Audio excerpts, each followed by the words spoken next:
Պարոն Աշոտյան, այս հրապարակում երկու իրականություն է, միտեղ բեմահարթակ է կիրակի օրը նախատեսված այսպես կոչված քաղաքացու օրվա առթիվ, մյուս տեղում ջահերով երթի համար դրված հարթակն է։ Այս երկու իրականությունների միջև է հայ ժողովուրդը, ինչպես չկրկնել սխալները, որպեսզի պատմության սխալներն էլ չկրկնվեն։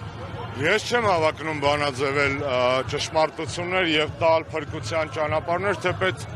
աշխարհայացքով բժիշկ եմ եւ պարտավոր եմ ոչ միայն ախտորոշել, այլ նաեւ բուժում առաջարկել։ Բայց մինչ այդ ուզում եմ օգտվելով այս ուղիղ եթերից դիմել մեր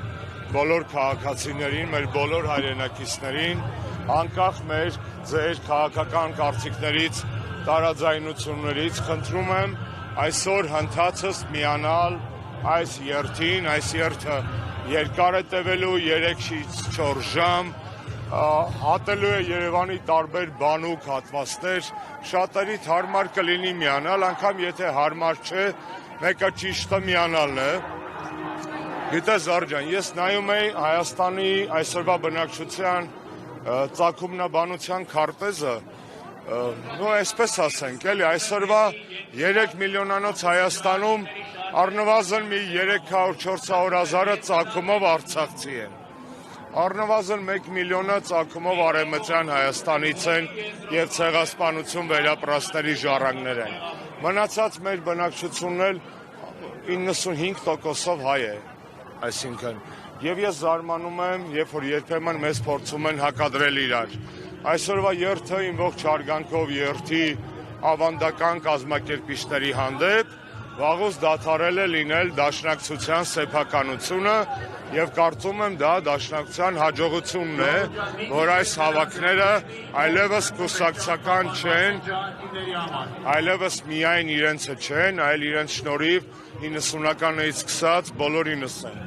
Հատկապես այսօրվա իշխանության պարագայում մասնակցել ջահերի երթին նշանակում է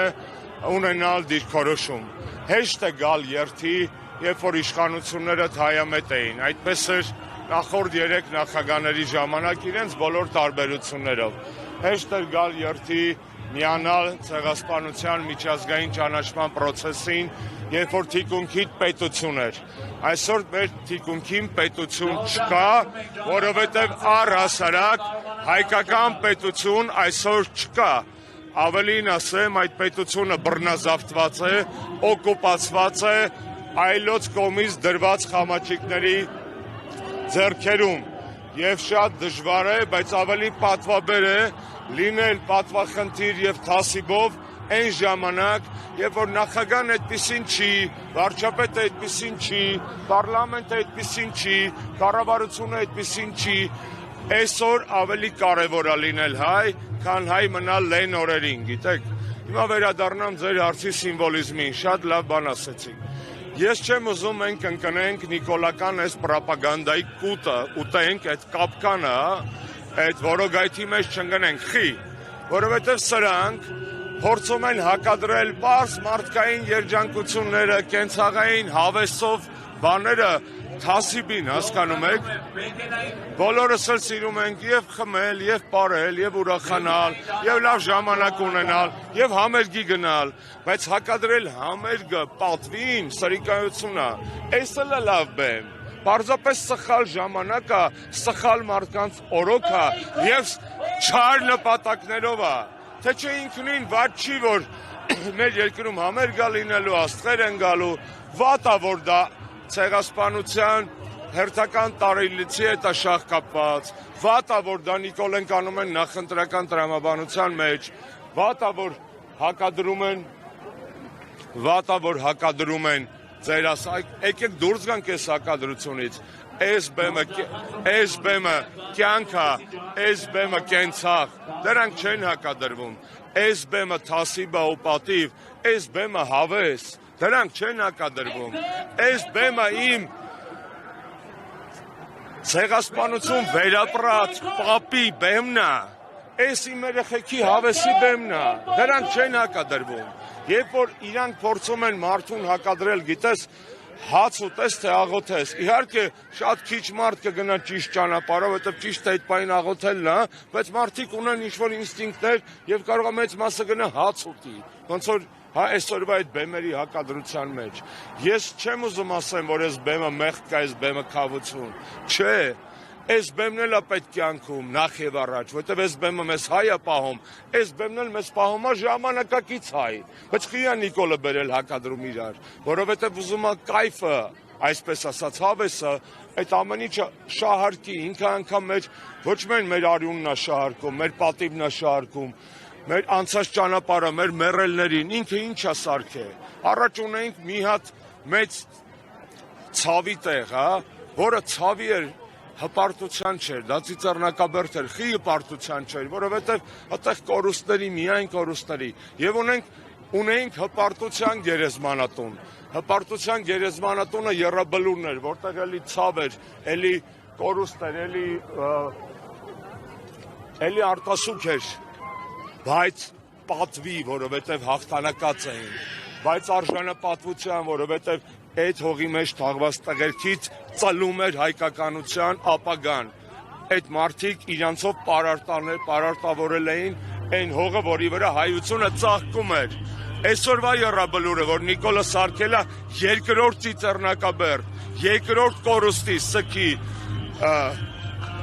տղեսա, գալիս է։ Էսա պրոբլեմը, այսինքն ես իրան չեմ ներում այսօրվա բեմը ես երկրորդ, ոչ թե նրա համար, որ համերգ է անում, այլ որ ինքը ուրացել է այս բեմը եւ փորձում է հակադրել մարդու ապրելու ցանկությունը, մարդու արժանապատվությանը, եւ սա ամենամեծ մեղքն է, որ նա գործում է։ Թե ընթացքում ինչա բարբաջում, այսօր ինձ էլ է հիշել, ՀԿ-ին է հիշել, ես իմ խոսել է, այդ սա հեչ, բայց ինքը խփում է մեր արժեհամակարգին։ Դրա համար ես ուզում եմ նորից առիթից օգտվելով ասել, որ նախ եւ առաջ ազատություն բոլոր այն մարդկանց, ովքեր հիմա նստած են տնային եւ բանտային կալանքում ու չեն կարող գալ։ Ես 2.5 տարի չեմ եղել այս երթերին եւ այսօր չէի կարող չգալ։ Որտեւ ուզում եմ լինել այս ընտանիքի մաս, իմ ժողովրդի մաս, այդ ուսս գալ իրանց։ Ես ազատություն մաղթելով ոգեկոչենք բոլոր հայկական բոլոր ցեղասպանությունների զոհերի հիշատակին, այդ թվում Արցախից բռնի տեղահանված, էթնիկ զտման ենթարկված, զոհված արցախցիների հիշատակը։ Եվ խնդրում եմ բոլորիդ, եկեք ստեղ, 25-ին կարա գաք էլի ստեղ ցկցկակ, բայց իմացեք, որ նա Նիկոլը օգտագործելու է ձեր այդ ցանկությունը պրոստը հավեսով ժամանակ անցկացնելու։ Վաստակեք այսօր ուրախանալու իրավունքը լինելով այստեղ այս բեմին եւ մեջքով այն բեմին։ Այսօրվա արևելքը, որտեղից հայկականությունը կենթանության նշանա տալի, այս բեմն է։ Թե հետո ինչ կանեք։ Աստված դες դատավոր։ Մենք կա դրսից ուղիղ հրահանգ, երբ Փաշինյանը փորձում է մոռացության տալ ցեղասպանությունը եւ ինքը նշել էր նաեւ, որ պետք է ցեղասպանության զոհերի թիվը ճշգրտել, որպեսզի ավելի հստակ։ Ժորժ ջան, ես այն մարդկանցից եմ, որոնք այս թեմայի վրա 18 թվականից հանրության ուշադրությունը հրավիրում է եւ ահազանգում է։ Ես Նիկոլի եւ արտգործնախարարների այդ բոլոր ժամանակահատվածում ելույթներին 18-ից սկսած հետևում եմ։ 18 թվականից սկսած Նիկոլը որտեղ գնացել է, միջազգային բարձր ամբիոն, ԵԽԽՎ լինի, Եվրոպարլամենտ լինի, ՄԱԿ-ի գենասամբլեա լինի, ինքը գրեթե չի խոսել ցեղասպանության մասին։ Արարատ Միրզոյանը սպիկեր էր Մոսկվայում 19 թվին, ցեղասպանության մասին չի խոսել։ Իրենք այս թեման ուրացության ծրագրով եկել են իշխանության ու 44 օրյա պատերազմից հետո բացահայտվել են եւ հիմա էլ ավելի լկտիաբար են դա անում, որովհետև մարսել են, որովհետև դա ծրագիր է, որովհետև դա ոչ թե դիվանագիտական սխալ է, կամ հիմար են, անզոր են, դեբիլ են, տկետ են, չէ, իրանք չարամիտ են, իրանք իմանալով եւ դիտավորյալ են այս ամեն ինչը անում։ Այդ թվում ցեղասպանության ուրացումը, դրա մասին զգուշացել եմ ես իմ կուսակիցները դեռևս 18-19 թվականին, եւ հիմա խաղը ավելի բաց է։ Մարսելը նախորդը, գալիս է նոր թիրախի, սա է, շնորհակալ եմ։